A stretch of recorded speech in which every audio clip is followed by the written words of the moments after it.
Assalamualaikum warahmatullahi wabarakatuh. Perkenalkan, saya Konita Zara Zudi, NIM 210211100122. Saya berasal dari kelas manajemen C. Kali ini saya akan membahas tentang masalah penelitian dalam mata kuliah metodologi penelitian.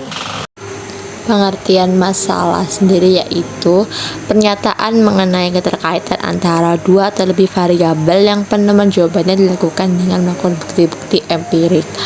Nah, masalah penelitian itu juga memiliki pengertian yaitu pertanyaan-pertanyaan yang sengaja diajukan untuk dijadikan jawabannya melalui penelitian. Kemudian sumber-sumber untuk menemukan masalah itu yang pertama itu bisa dari pengalaman pribadi, dedukasi, dan teori dari membaca buku, keadaan sosial politik dan situasi praktis, dari tesis atau disertasi, jurnal, pengamatan sepintas atau fakta di lapangan. Itu bisa dijadikan sumber masalah yang untuk penelitian.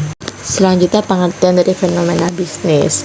Fenomena bisnis itu suatu kejadian di mana terdapat bisnis yang sedang hype atau yang sedang beken. Jadi fenomena bisnis itu membuat banyak UMKM atau perusahaan yang turut ikut serta berbisnis. Nah, fenomena bisnis ini mengacu pada keadaan atau tren yang terjadi di dunia bisnis dan bisa atau dapat mempengaruhi bagaimana perusahaan itu beroperasi, bersaing, dan berkembang. Apa sih perbedaan dari gap riset dan gap teori?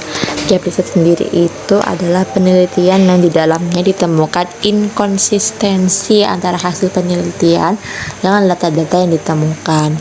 Untuk gap teori sendiri itu kesenjangan atau ketidakmampuan sebuah teori dalam menjelaskan sebuah fenomena. Oleh karena itu teori tersebut lalu dipertanyakan. Kemudian pemilihan masalah ini ada arahnya ya. Yang pertama itu dari arah masalahnya.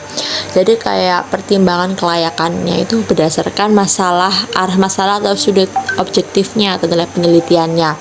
Kayak apakah penelitian ini memberikan sumbangsih kepada pengembangan atau penerapan ipteks atau pemecahan masalah praktis. Kemudian dari arah penelitiannya. Nah, pertimbangannya ini berdasarkan kelayakan atau kesesuaian penelitinya, menyangkut kelayakan biaya, waktu, sarana, kemampuan ilmuwan. Selanjutnya teknik perumusan masalah penelitian. Yang pertama dirumuskan dalam bentuk kalimat pertanyaan. Yang kedua singkat, jelas, dan padat, berarti itu tidak bertele-tele bahasanya. Kemudian yang ketiga memberi petunjuk dimungkinkannya pengumpulan data dan adanya metode pemecahannya. Yang keempat rumusan masalah sinkron dengan judul penelitian. Kadang ada rumusan masalah itu antara judul dan rumusan masalahnya itu berbeda, tidak sinkron. Makanya teknik perumusan masalah penelitian salah satunya itu harus sinkron rumusan masalah dengan judul penelitiannya. Selanjutnya perumusan tujuan penelitian. Tujuan penelitian sendiri itu untuk menjelaskan tujuan akhir yang akan dicapai oleh peneliti setelah penelitian selesai dilakukan. Dan tekniknya sendiri itu singkat dan spesifik, kemudian diarahkan untuk menjawab permasalahan yang telah dirumuskan. Selanjutnya perumusan masalah penelitian. Yang pertama, manfaat penelitian itu sendiri untuk menjelaskan manfaat atau kontribusi yang akan diperoleh dari hasil penelitian dan siapa pihak yang akan mendapatkan manfaat tersebut.